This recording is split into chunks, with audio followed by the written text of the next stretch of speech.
the topic Classical Problems of Synchronization. In this sessions, we will deal about a number of synchronization problems. What do you mean by synchronization? Synchronizations are mainly used for testing a newly created synchronization schemes. In synchronization, we use semaphores. Semaphores are nothing but they are an initial variable which are used for solving the problems of synchronizations. Now let us see a detailed note on semaphores.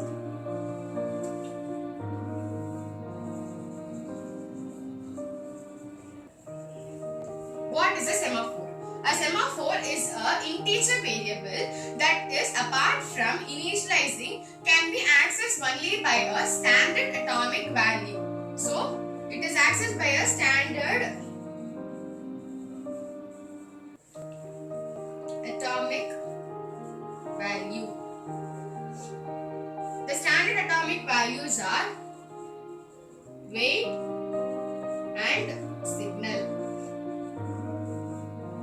This semaphore is represented by a capital S. So, these semaphores are mainly used for solving the critical problems of synchronizations. Now, synchronizations are of three types. First one is bounded buffer synchronization problem. Second one is reader and writer synchronization problem.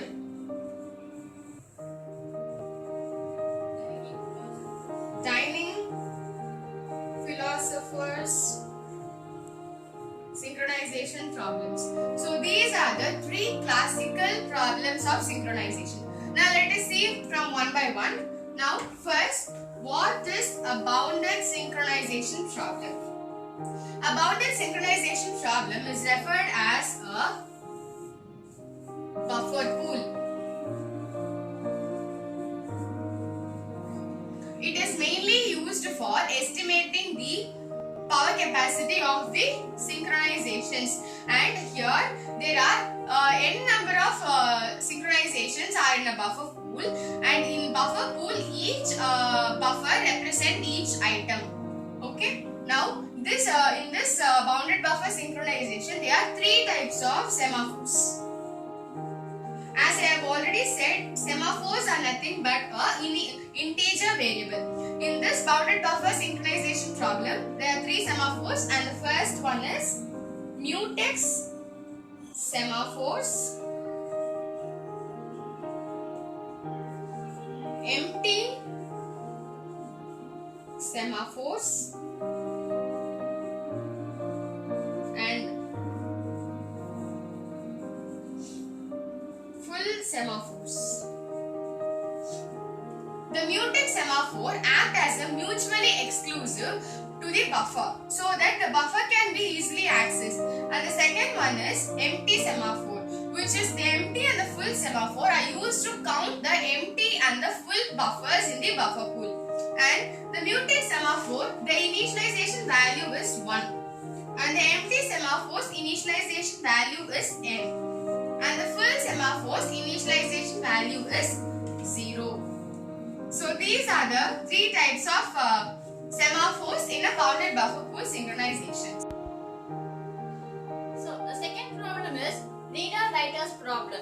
So in reader-writer's problem, there will be a data object, and this data object may either contain a file or a record, and this data object will be shared by concurrent processors, and these processors, like some processor may only want to read and they are called as readers, and some processor may want to update, that is either read or write, and they are called as writers. So obviously we all know that if two readers want to access the same shared object, there will be no effect. But if the writer and some other processor like either readers or writers want to use the shared data object, then there might be some ambiguity arising. So this problem is known as reader-writer's problem. And this reader-writer's problem is used for testing as usual like synchronization problems. They will be testing on new synchronized primitives. And reader-writer's problem will have like they involve priorities, and the first priority is reader's priority. In reader's priority, no reader will have to wait until and unless a writer is granted permission to act on the shared object. And the second one is writer's priority. In writer's priority, when writer is in ready state, it will operate on the shared object as soon as possible. So in the solution for either of this problem will lead to starvation, because in the first case the writers will lead to starvation. In the second case the readers will lead to starvation. So the actual solution to this problem can be found by sharing the data structure. And by like telling what is like sharing the data structure means, we have a particular structure for this. That is, we use semaphore, where a semaphore mutex, WRT, and int read count. So here the semaphore mutex and WRT are initialized to 1, and read count is nothing but it just keeps a track of how many processors are reading an object. And here the semaphore mutex, as you can see, it's as usual, it's a mutual exclusion of the object when the read count is updated. And the semaphore WRT is a mutual exclusion for only the writers. And now we'll see the structure of the writer process and the reader process. Now we will see the code for reader structure and writer structure. The first is code for writers, where the first one will be weight of WRT, this is the semaphore, then then writing process will be performed,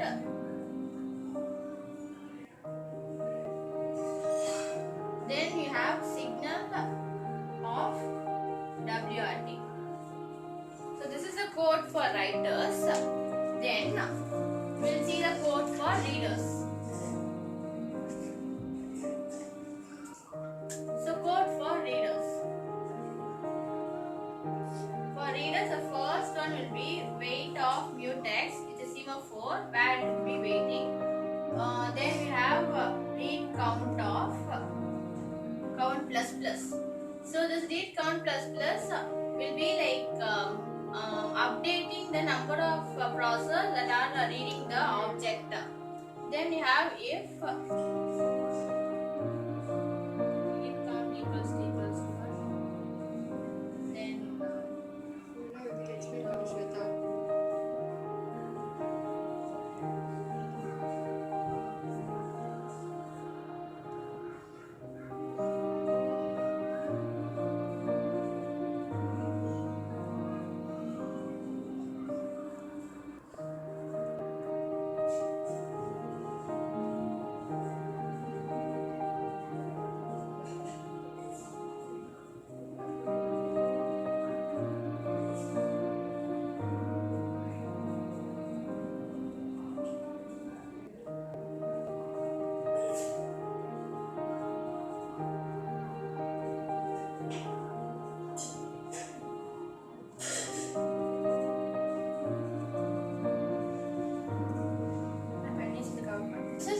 code for readers, where this will be like first the weight of mutex semaphore will be executed, then read count plus plus.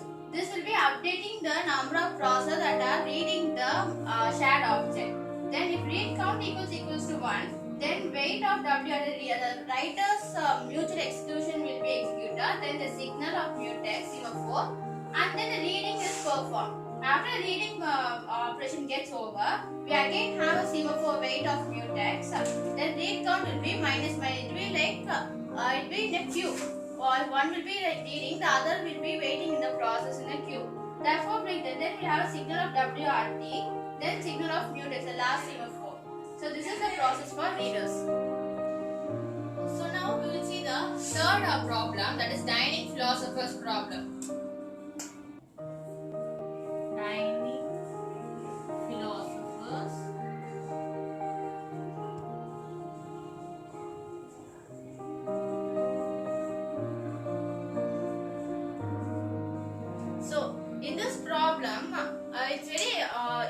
like it's so entertaining also. Like, what is dining philosopher? This thing is nothing but just consider there are like 5 philosophers, and these 5 philosophers are actually they spend their life by eating and thinking. And these 5 philosophers are sitting around a circular dining table. And around this table, there are 5 chairs for each philosopher. Like 1, 3, 4, 5. And there is a rice bowl in the center of the table. This is the rice bowl. And there's 5 chopsticks in between these philosophers. They'll be when they're thinking, they'll not talk to their neighbors. There'll be no interaction between them. And when the philosopher feels hungry, they'll just take 2 of the chopsticks next to the neighbor, and they'll start eating, and then only they'll just give the chopsticks back. And until then, they can't get the chopstick from the neighbor or anything. So this is the basic of dining philosopher, and there might be there'll be a problem arising because of this, and that will be continued by Sandhya. Now Shweta has explained what is dining philosopher's problem. Now I will explain in detail about what is dining philosopher's problem. A dining philosopher problem is nothing but a classical synchronization problem where there are 5 philosophers and there are each matchsticks, and here the solution may occur because there is a possibility of deadlock and starvation. I'll explain how. The main aim of dining philosopher is that there should be no deadlock and there should be no starvation. So there should be no deadlock and there should be no starvation. So the dining philosopher's problem is the number of resources are being allocated to the processors on time. So the dining philosophers are not being practically accepted, nor it has been scientifically dining philosopher problem because it provides a large class of concurrency problems. So that is why dining philosopher problem is not been accepted by most of the scientists. And these dining philosopher problems are used to reduce deadlock and starvations. Now let us consider an example. As Shweta said, now this is the rice bowl and there are 5 philosophers sitting aside.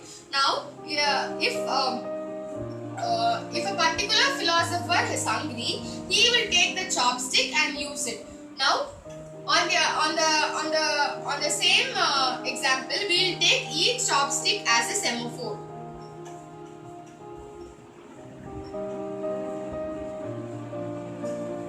We'll consider as each chopsticks as semaphore. So now when a philosopher, if he is hungry, if he grabs a chopstick, which is nothing but a semaphore, then he'll use a weight operation. He'll use a weight semaphore.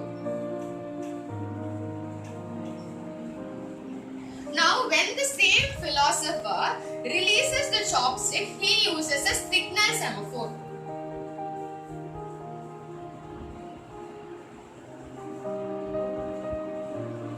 Already said, semaphore is nothing but integer variables and it cannot be initialized. It can only be accessed by 2 standard atomic operations, that is signal and weight. So that is what is being represented over here. Now there is a problem over here. Now we can say that there will be no starvations or deadlock, but there is a possibility of deadlock and starvation. That is, if all the 5 philosophers are hungry at a time, then they will grab all the chopsticks simultaneously, which may result in a deadlock. So in order to avoid this problem, we are using some solutions for it. What are the solutions is, now allow all the 4 philosophers to sit simultaneously. So the first one is simultaneous position.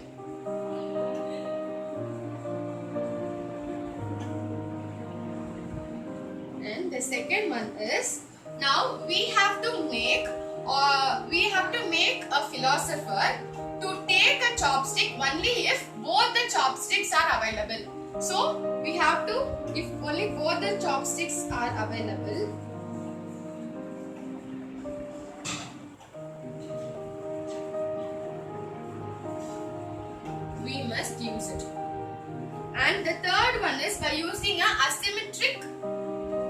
position.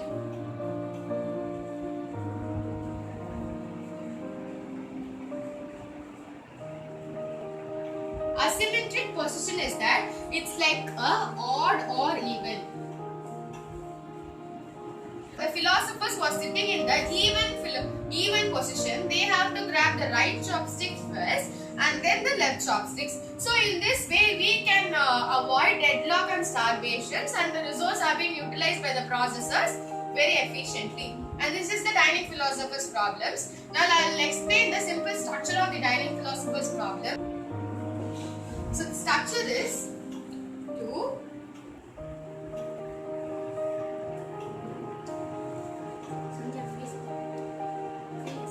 chopsticks, I, weight.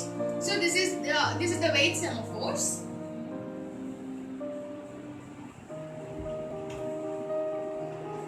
I plus 1. I'll explain it in detail after finishing all the programs.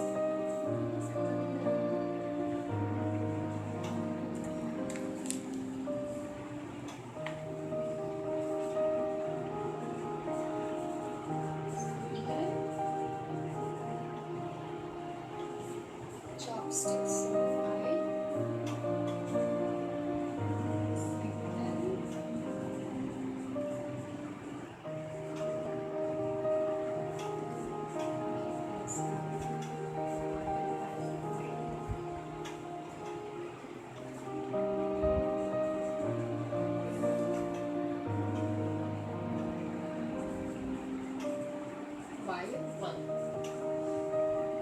So this is the structure of the dining philosopher's problem. A philosopher grabs his chopsticks, he uses a weight semaphore, and this is the remainder of the chopsticks, and he eats it. And when he releases the chopsticks, when he releases the chopsticks, he uses a signal semaphore to release it. And this also mention I plus 1 where I can be as 1. And here this is also reminder is 5. So when he releases the one chopsticks, he has remainder will be as 4. And similarly when another philosopher releases one more chopsticks, the remainder will be as 3 and so on. And that is while is equals to 1, which makes the loop to be executed as only once. In this session, we saw the different types of problems encountered in synchronization, like bound buffer problem, reader-writer problem, then dining philosopher's problem, and we also saw the solutions for them. So, hope you have learned about the classical problems of synchronizations and have a wide knowledge about the classical problems of synchronization. Hereby presented by Shweta Bhikshu and Sandhya. Thank you. Thank you.